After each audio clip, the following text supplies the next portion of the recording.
Heading back to schools now, tonight we learned at least one district wants to modify recommendations by the health department when it comes to the recommended 14-day quarantine for students who have been exposed to COVID. News Specialist Debbie Worthen talked to students and administrators alike tonight. And Debbie, what does the district want here? Well, there is a lot going on, Mike and Ashley, as you know. We have heard rumors of several districts that would like to modify the adjustments and the recommendations made by the health department. The one we can confirm is Washington County. They started school about 4 weeks ago. They have a handful of students under that 14-day COVID quarantine right now. Now, the superintendent says technically he can modify those recommendations, but he just doesn't feel like he has the support to do so, something he says is unnecessary.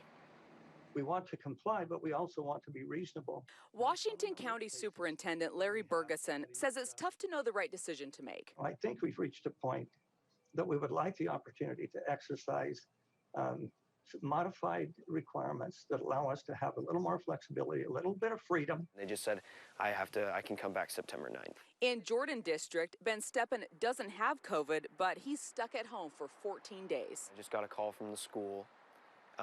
And it just said, you've been exposed.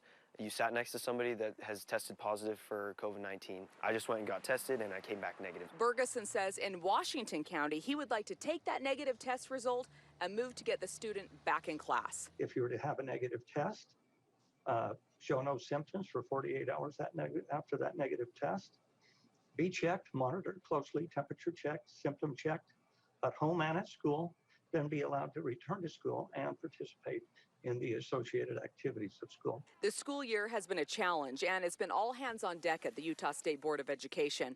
Overall, they feel like Utah families and educators have stepped up. Going into this new year, there was so much uncertainty and anxiety.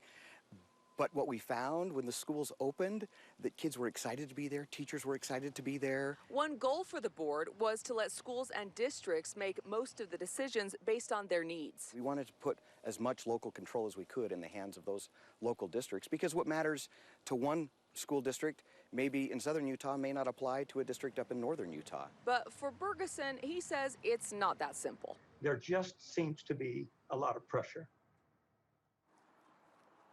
So here's the thing.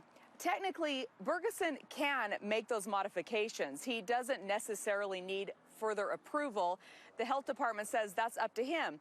But he says until the health department says, go ahead, make that change, he just doesn't feel like he has the support backing him up to pull the trigger. Mike? All right, we'll see what happens. Debbie Worthen live for us this evening in South Jordan. Debbie, thank you.